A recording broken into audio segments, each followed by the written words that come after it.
ਆ ਜੀ ਇੱਕ ਵਿੱਚ ਰੱਖਿਆ ਨਗਰ ਵੱਟੂ अच्छा। ਨਾਲ ਕਿ ਬੱਕਰੀਆਂ ਸਾਡੀਆਂ ਨੂੰ नज़र ना लगे इस वास्ते जी रखी है बकरी।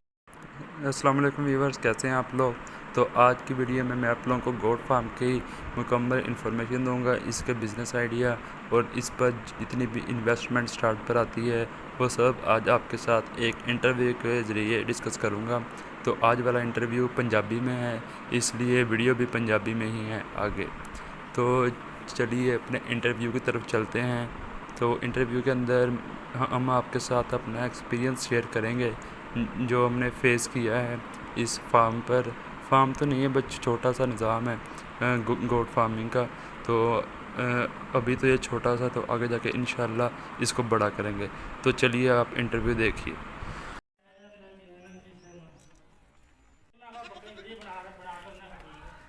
हाँ जी, तो आप अपना इंटरव्यू स्टार्ट कर दें। और मदद सैन की हाल चाल है? ठीक ठाक जी, अल्लाह की रहमत शुक्र लाला जी। और सेहत भी ठीक? सब अल्लाह पाक दी बड़ी रहमत है जी।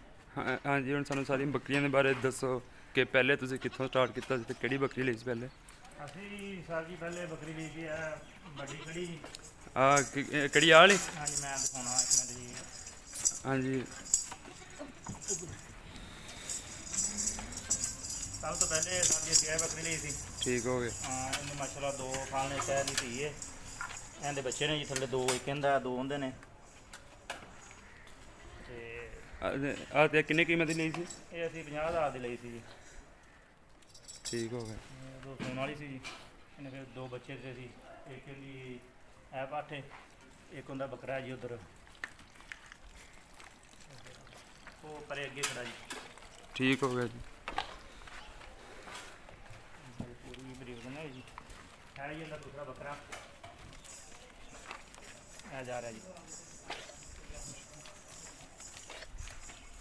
ਉਸ ਤੋਂ ਬਾਅਦ ਜੀ ਅਸੀਂ ਇਹ ਬੱਕਰਾ ਲਿਆਂਦਾ ਇੱਕ ਨਵਾਂ ਬੱਚਾ ਛੋਟਾ अच्छा वाला? 40,000 ਦਾ ਜੀ। ठीक हो गए। ਇਹ ਲੈ ਲਾ ਇਹ ਬੱਕਰੀਆਂ ਵਾਸਤੇ ਨਹੀਂ ਵਾਸਤੇ ਜੀ। हनी सानी वास्ते आ भाई हुआ? ਇਹ ਹੈ ਸਾਨੀ ਵਾਸਤੇ। ਉਹ ਬੱਕਰੀਆਂ ਅੱਛਾ। ਵਾਸਤੇ ਲੈਂਦਾ ਜੀ ਆਜ ਤੋਂ। ਇਹ ਸਾਨ ਵਾਸਤੇ ਅਗਲੇ ਸਾਲ ਤੋਂ ਪਾਵਾਂਗੇ ਜੀ ਬੱਕਰੀਆਂ। ਫਿਰ ਇੱਥੇ ਨਖਰ ਰੱਖਾਂਗੇ ਜੀ। ठीक हो गया। ਇਹ 7 ਮਹੀਨੇ ਆ ਗਈ ਹੈ ਜੀ। सही। हाँ जी, उस तो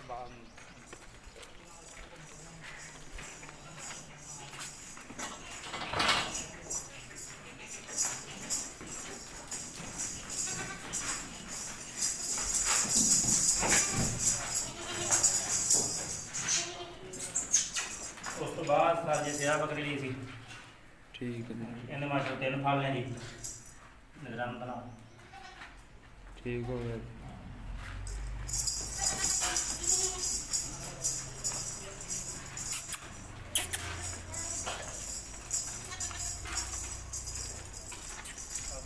बाद सर जी नहीं थी। इन दो बकरे ने जी थले फाल दे 800 रुपये तीसरा। ए दो बकरे ने जी छोटे छोटे। हाँ जी, एक आ ते आ। हाँ जी, ये दोनों जोड़ी है जी। सही हो गया।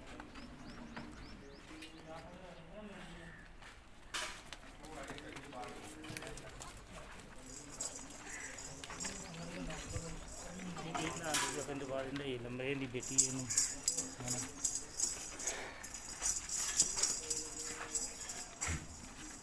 बकरी वाली झोली साहब ये हैगी इनकी उस बेटी जी जिन दो बकरे आप दिखाए ने अगे।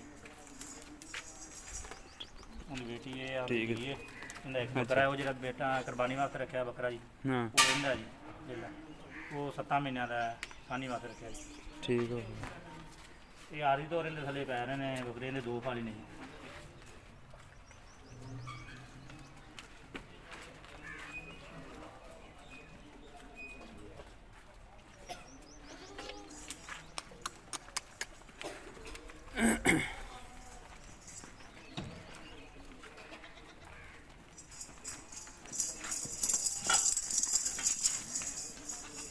सर जी लाइया दो पट्ठा जी। पहला दो सुइयां ने दो पाल ने। ठीक हो गया।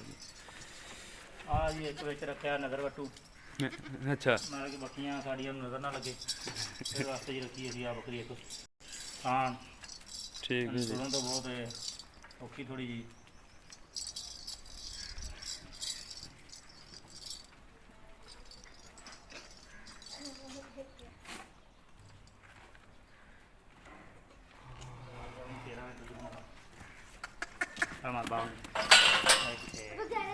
ਇਹ ਬੱਕਰਾ ਸਰ ਜੀ ਇਹ ਅਸੀਂ ਹੁਣ ਇਹਦੇ ਬੱਚੇ ਲੈਣੇ ਨੇ ਜੀ। ਇਹ ਆਰਜੀ ਤੌਰ ਲੈਂਦਾ ਹੈ ਬੱਕਰੀਆਂ ਵਾਸਤੇ, ਹੁਣ ਖਰੀਦਿਆ ਨਵਾਂ ਯਾਨੀ ਕਿ 55 ਸਾਲ ਦਾ। ਇਹ ਅਸੀਂ ਹੁਣ ਬੱਕਰੀਆਂ ਦੇ ਇਹਨਾਂ ਕੋਲ ਆਸ ਹੋਈਆਂ ਨੇ ਸਾਰੀਆਂ, ਹੁਣ ਇਹਦੇ ਯਾਨੀ ਕਿ ਬੱਚੇ ਹੋਣਗੇ। ਜਦੋਂ ਉਸ ਤੋਂ ਬਾਅਦ ਇਹਦੇ ਬੱਚੇ ਹੋ ਜਾਣਗੇ ਫਿਰ ਅਗਲੇ ਸੂਏ ਵਾਸਤੇ ਉਹ ਜਿਹੜਾ ਤੁਹਾਨੂੰ ਅੱਗੇ ਬੱਕਰਾ ਦਿਖਾਇਆ 5 ਮਹੀਨੇ ਉਹ ਜਿਹੜਾ ਸਾਨੀ ਵਾਸਤੇ ਰੱਖਿਆ। ਇਸ ਸਾਲ ਇਹਦੇ ਕੋਲ ਆਸ ਕਰਾਈਆਂ, ਹੁਣ ਇਹਦੇ ਬੱਚੇ ਲੈਣੇ ਨੇ ਜੀ। ਮਾਸ਼ਾਅੱਲਾ ਇਹਦੇ ਕੋਲ ਹੁਣ ਸਾਰੀਆਂ ਹੋਈਆਂ ਨੇ। ਹੋਰ ਸਾਡਾ ਕੰਮ ਸ਼ਮ ਬਹੁਤ ਅੱਛਾ ਜਾ ਰਿਹਾ, ਸਾਡੇ ਚੌਧਰੀ ਸਾਹਿਬ ਬਹੁਤ ਅੱਛੇ ਨੇ, ਯਾਨੀ ਕਿ ਸਾਡੇ ਨਾਲ ਬਹੁਤ ਮੁਹੱਬਤੀ ਦੌਰ ਕਰਦੇ ਨੇ, ਬਹੁਤ ਭਰਾਵਾਂ ਤਰ੍ਹਾਂ। ਅਸੀਂ ਬੜੇ ਅਰਸੇ ਤੋਂ ਬੜੇ ਚਿਰ ਤੋਂ ਕੰਮ ਕਰ ਰਹੇ, ਯਾਨੀ ਕਿ ਸਾਨੂੰ 5-7 ਸਾਲ ਹੋ ਚਲੇ ਨੇ। ਸਾਡਾ ਬਹੁਤ ਸੋਹਣਾ ਟਾਈਮ ਪਾਸ ਹੋ ਰਿਹਾ ਸਾਡੇ ਨਾਲ ਨਾ, ਹਰ ਤਰ੍ਹਾਂ ਦਾ ਕਾਰਨ ਖਿਆਲ ਸਾਡਾ। ਠੀਕ ਹੈ ਜੀ। ਹਾਂਜੀ ਇੱਦਾਂ ਹੀ ਹੋਣਾ ਚਾਹੀਦਾ, ਅੱਛੀ ਗੱਲ ਹੈ ਜੀ, ਇੱਦਾਂ ਹੀ ਕਰਨਾ।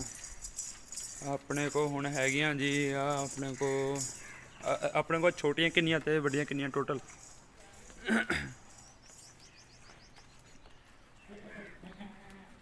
ਆਪਣੇ ਕੋਲ 13 ਬੱਕਰੀਆਂ ਵੱਡੀਆਂ ਨੇ ਜੀ, ਠੀਕ ਹੋ ਤੇ ਗਿਆ। 7 ਛੋਟੀਆਂ ਨੇ ਜੀ ਬੱਚੇ। ਠੀਕ ਹੈ ਜੀ।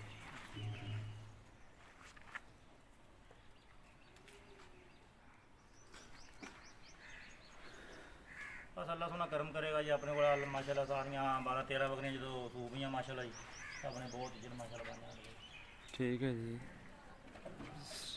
ਠੀਕ ਹੋ ਗਿਆ। ਠੀਕ ਹੈ, ਮਿਹਰਬਾਨੀ।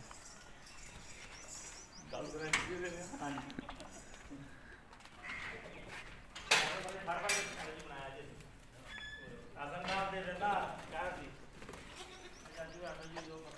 ਹਾਂਜੀ ਤੇ ਹੁਣ ਆਪਣੇ ਕੋਲ ਟੋਟਲ 12 ਬੱਕਰੀਆਂ ਨੇ ਤੇ ਉਹਨਾਂ ਦੇ ਬੱਚੇ 7 ਬੱਚੇ ਨੇ ਟੋਟਲ। ਹਾਂਜੀ ਤੇ ਹਾਲੇ ਕੰਮ ਦੇ ਵਿੱਚ ਫਾਇਦਾ ਬੜਾ ਸਟਾਰਟਿੰਗ 'ਚ ਬਾਅਦ ਥੋੜ੍ਹੀ ਇਨਵੈਸਟਮੈਂਟ ਕਰਨੀ ਪੈਂਦੀ ਹੈ। ਆਪਣੇ 'ਤੇ ਡਿਪੈਂਡ ਆ ਕਿ ਆਪਾਂ ਕਿੰਨੀ ਇਨਵੈਸਟਮੈਂਟ ਕਰਨੀ ਹੈ। ਤਾਂ ਅਸੀਂ ਤਾਂ ਸਟਾਰਟਿੰਗ 'ਚ ਇਨਵੈਸਟਮੈਂਟ ਤਕਰੀਬਨ ਕੋਈ 50,000 ਦੀ ਕੀਤੀ। ਹਾਂਜੀ ਇੱਕ ਲੈ ਕੇ ਆਂਦੀ 50,000 ਦੀ, ਅਤੇ ਫਿਰ ਉਹਨੂੰ 2 ਮਹੀਨੇ ਰੱਖਿਆ ਸੀ। ਫਿਰ ਹੋਰ ਲੈ ਕੇ ਆਏ 2, ਵਿੱਚੋਂ ਇੱਕ 35 ਦੀ ਸੀ, ਇੱਕ 45 ਦੀ। ਬਸ ਸਟਾਰਟ 'ਚੋਂ ਇਹਨਾਂ ਦੀ ਇਨਵੈਸਟਮੈਂਟ ਕਰਨੀ ਅਤੇ ਬਾਅਦ 'ਚ ਫਾਇਦਾ ਸਾਰਾ।